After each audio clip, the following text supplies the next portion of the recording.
Hello, my name is Craig Anderson. Most people would know me as the guy that used to own the Trading Post. I came to Norfolk in 1999 and owned and operated the Trading Post for about 7.5 years. For most of the time, on a voluntary basis, I was also the Norfolk Island resident coroner and presided over the grants of legal aid for the island. But let me tell you a little bit about myself. I've been a lawyer and an accountant for 25 years. I've operated mainly as a lawyer continuously for that time, including when I ran the Trading Post. I worked in legal and commercial positions in big Australian and American corporations, and for part of my career, including the TNT and Ansett Group, which gave me experience in transport, freight and aviation. I actually do have a pilot's licence. I've owned and managed a medium-sized legal firm in Sydney. I had 65 staff. Generally, I've spent my 25 years solving other people's problems. I have no reason to be here now other than I want to be. I no longer own a business, and I'm not related to anyone here. I have no other agenda, and I have no other reason to benefit personally from being part of the Assembly. I can, however, provide my skills, knowledge and experience for the benefit of the community. I believe the future of Norfolk Island will be decided at this election because without the right people with the right skills being elected, the dire position the economy is in will only get worse. We are currently in an ultimate catch-22 situation. We desperately need to raise the visitor numbers.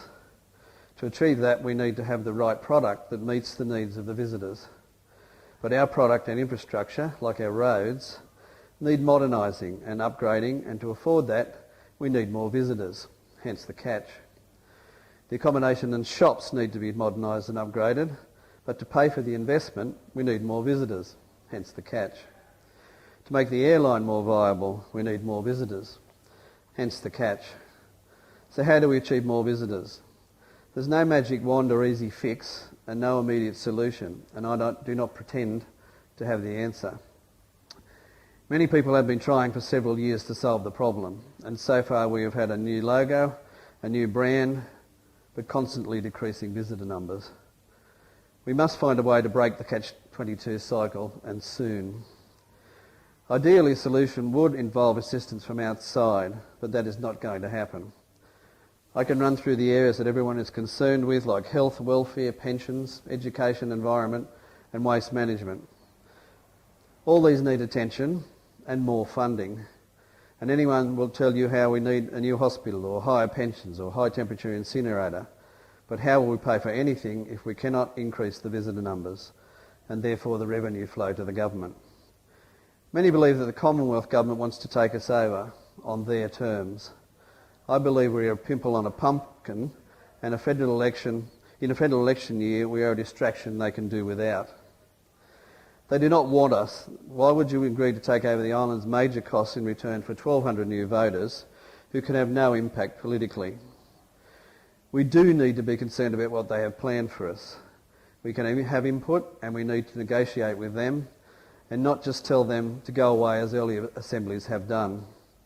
We now have no choice. The opportunity to properly negotiate has been lost.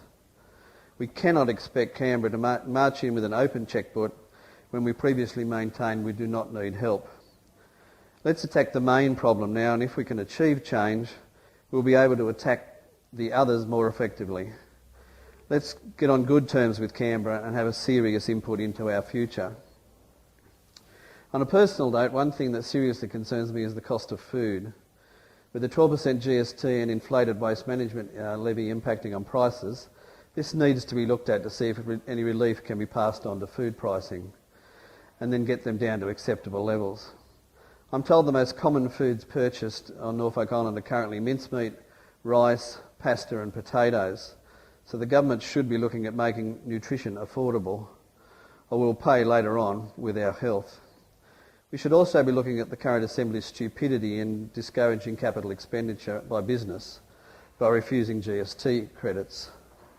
Why would anyone reinvest when the government has increased the costs a further 33% in the last few months? Dealing with these issues alone will reduce the already short supply of government cash, so making changes without more visitors contributing will be very difficult. So I say, don't vote for anyone at this election. Vote for somebody. Vote 2 crosses for me, Craig Anderson. Thank you.